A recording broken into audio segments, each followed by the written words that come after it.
धम्माच्या संदेश वाहकांमध्ये महामहेंद्र आणि संघमित्रा यांचे स्थान अत्युच्च कोटीतील आहे. महेंद्र हे सम्राट अशोकाचे सर्वात मोठे चिरंजीव. त्यांच्या आईचे नाव देवी. ती विदिशा येथील एका व्यापाऱ्याची मुलगी होती. दिसायला ही अत्यंत देखणी होती.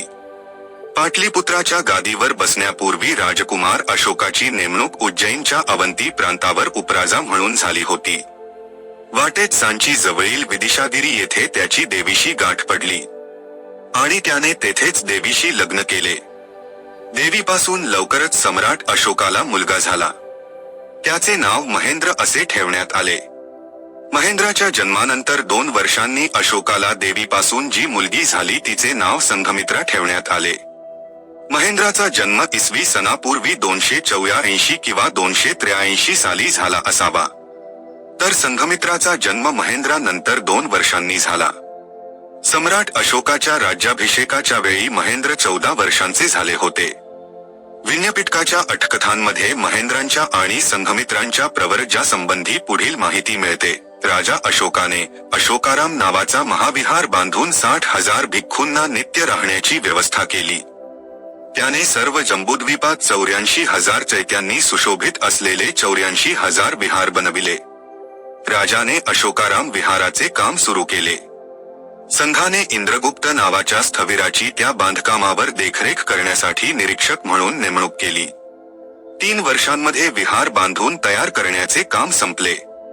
तेव्हा राजा सोलंकृत होऊन शहरातून विहाराची प्रतिष्ठापना करण्यासाठी विहारात आला आणि संघाच्या मध्ये उभा राहून त्याने संघाला विचारले, "भंते, मी बुद्ध शासनाचा दायाद म्हणजे वारस आहे की नाही?" मोगलीपुत्र 30 स्थविरांनी उत्तर दिले, "महाराज, एवढ्याने दायाद होत नाही. त्यास प्रत्यय दायाद किया उपस्थापक म्हटले जाते." "महाराज, एखाद्याने पृथ्वीपासून ब्रह्मलोकापर्यंत प्रत्यय राशी म्हणजे भिक्खूंना लागणारे 4 वस्तू अन्न, चिवरे, औषधे, विहार जरी दिल्या तरी त्याला दायाद म्हणता येणार नाही. तर भंते, बुद्ध शासनाचा दायाद कसे होता येते?" "महाराज, जो धनवान किंवा गरीब आपल्या औरस पुत्रास प्रवर्जित करीत असतो त्यालाच शासनाचा दायाद असे म्हटले जाते." तेव्हा अशोक राजाने शासनाचा दायाद होण्याच्या इच्छेने आजूबाजूला पाहत, जवळ उभ्या असलेल्या महेंद्रकुमारांना पाहून, "तिष्यकुमार, हा माझा धाकटा भाऊ प्रवजित झाल्यामुळे महेंद्राला युवराज पदावर स्थानापन्न करण्याची माझी इच्छा होती, परंतु युवराजपदापेक्षा प्रवर्जा ही अनेक पटीने श्रेष्ठ आहे. असा विचार करून प्रवर्जित होशील काय?" असे महेंद्राला विचारले. तेव्हा तात्काळ महेंद्र म्हणाला, "देव, प्रवर्जित होईन. मला प्रवर्जित करून आपण शासनाचे दायाद बना." असे महेंद्रांनी उत्तर दिले. त्यावेळी राजकन्या संघमित्रा पण तेथेच उभ्या होत्या. त्यांचा पती अग्निब्राह्मणा हा तिष्यकुमाराबरोबर प्रवर्जित झाला होता. राजाने त्यांना पाहून म्हटले, "पुत्री संघमित्रा, तुझी पण प्रवर्जित होण्याची इच्छा आहे काय?" "होय तात, इच्छा आहे." राजाने पुत्रांची इच्छा जाणून भिक्खू संघाला म्हटले, "भंते, या 2 मुलांना प्रवर्जित करून मला शासनाचा दायाद बनवा." राजाच्या विनंतीचा विचार करून संघाने महेंद्रांना स्थविर महादेवाकडून प्रवजित करून श्रामणेर केले. महेंद्रांचे उपाध्याय मोगलीपुत्र 30 हे होते. भिक्खू बनण्यासाठी उपसंपदा स्थविर मध्यांतिक याने दिली. त्यावेळी कुमार 20 वर्षांचे झाले होते. संघमित्राला आयुपाला थेरीने प्रवर्जित केले. त्यांची उपाध्याया धर्मपाला थेरी होती. त्यावेळी संघमित्रा 18 वर्षांच्या झाल्या होत्या. महामहेंद्रांनी ज्या दिवशी भिक्खू बनण्यासाठी उपसंपदा घेतली त्याच दिवशी त्यांना अरहंतपद प्राप्त झाले. भिक्खू झाल्यानंतर 3 वर्षे मोगलीपुत्र 30 मार्गदर्शनाखाली त्यांनी धम्माचा अभ्यास केला.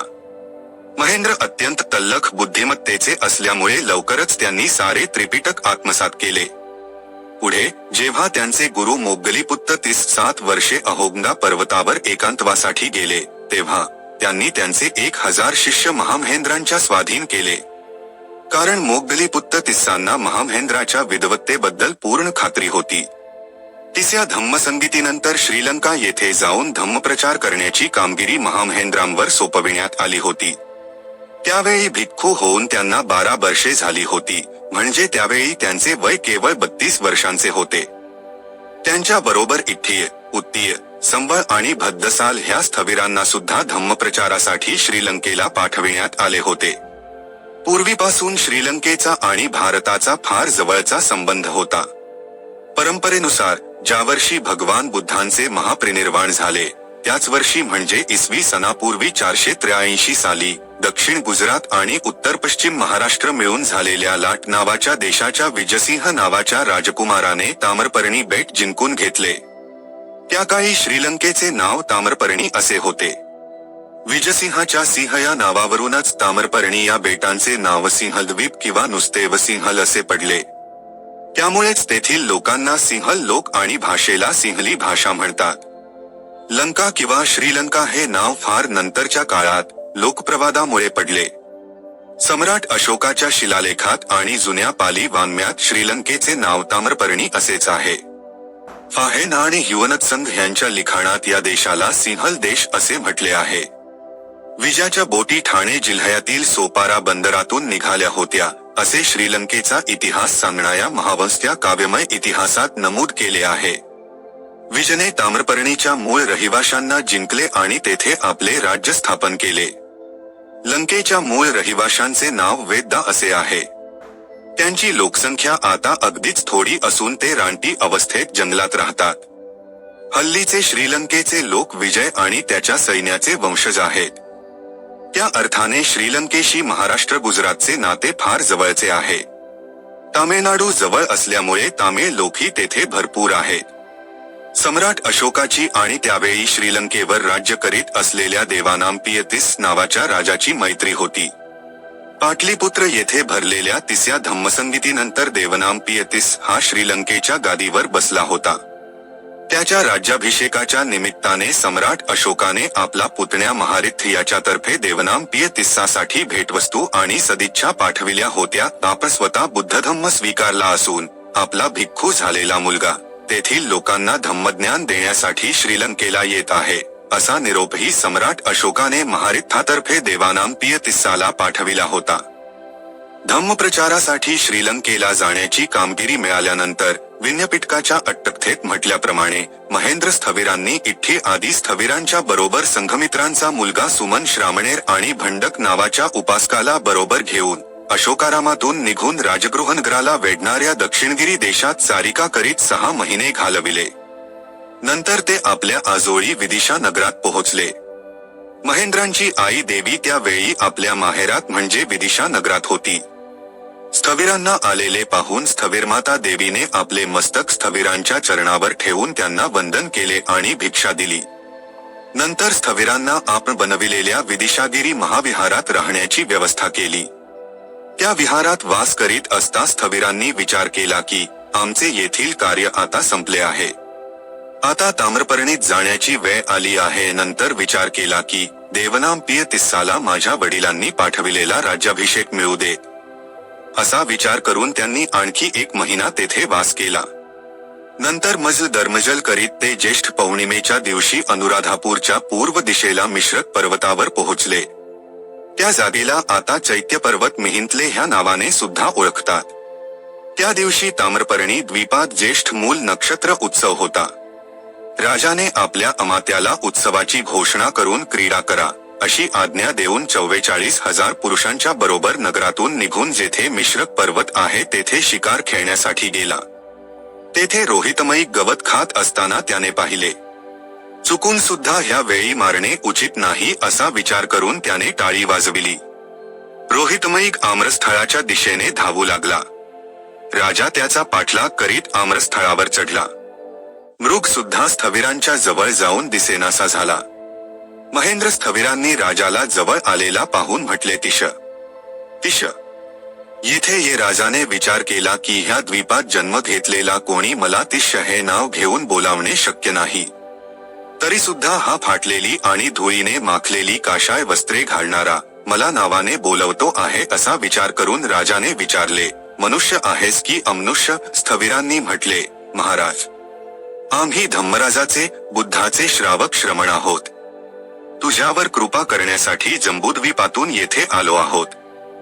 त्यावेळी देवनाम प्रिय प्रियदर्शी अशोक धर्मराजा आणि देवानाम प्रिय तिष्य यांची अदृष्ट मैत्री होती.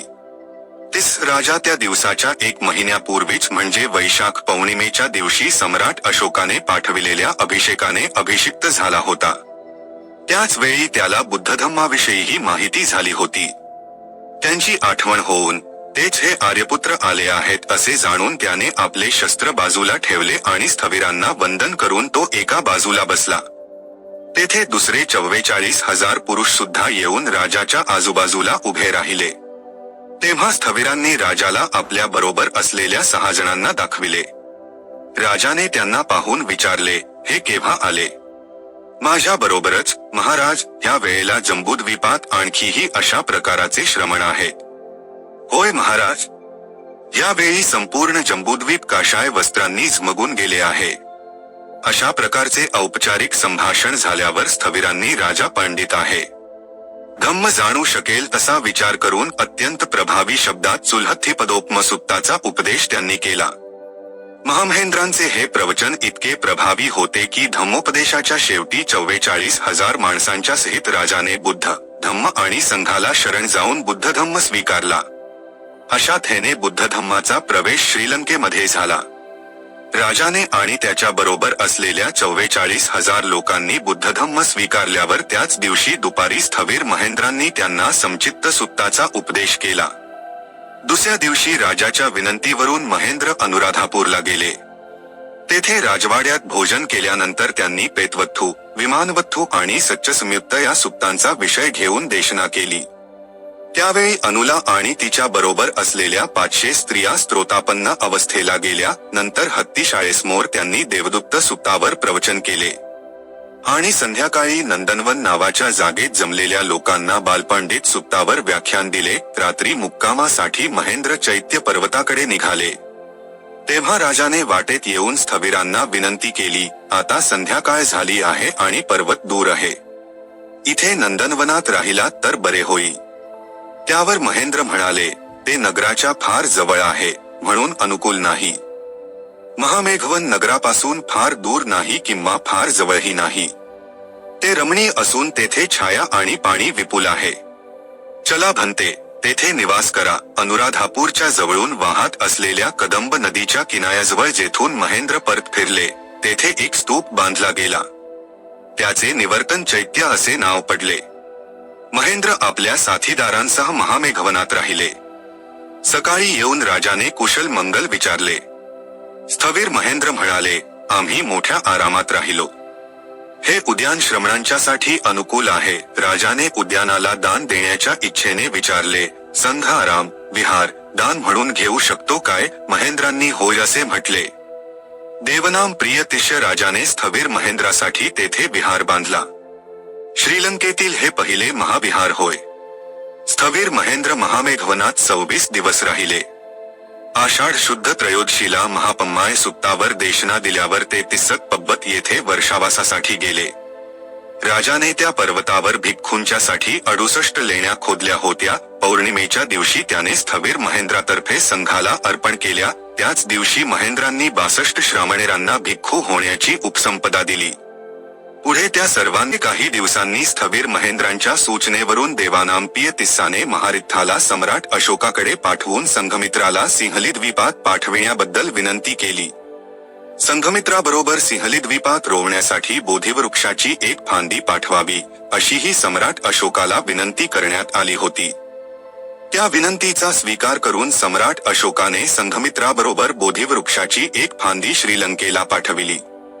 देवानांपिय तिस्साने स्थविर महेंद्रांच्या सूचनेवरून एक योजनांच्या अंतरावर अनेक विहार बांधले.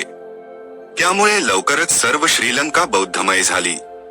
श्रीलंकेत आल्यावर स्थविर महामहेंद्र सिंहली भाषा शिकले. त्यांनी त्या भाषेवर लवकरच प्रभुत्व मिळविले. त्रिपिटकांवर भाष्य करणाऱ्या अठकथा ह्या ग्रंथाचे त्यांनी पाली भाषेतून सिंहली भाषेत भाषांतर केले. सिंहली भाषेतूनच त्यांनी सर्वसामान्य लोकांना बुद्धधम्म शिकविला.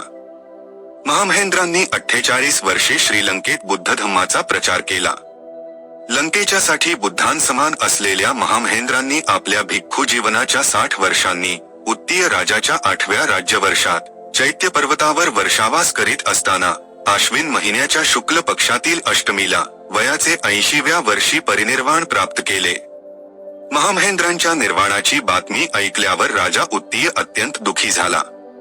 राजाने चैत्य पर्वतावर जाऊन स्थविरांना वंदन केले.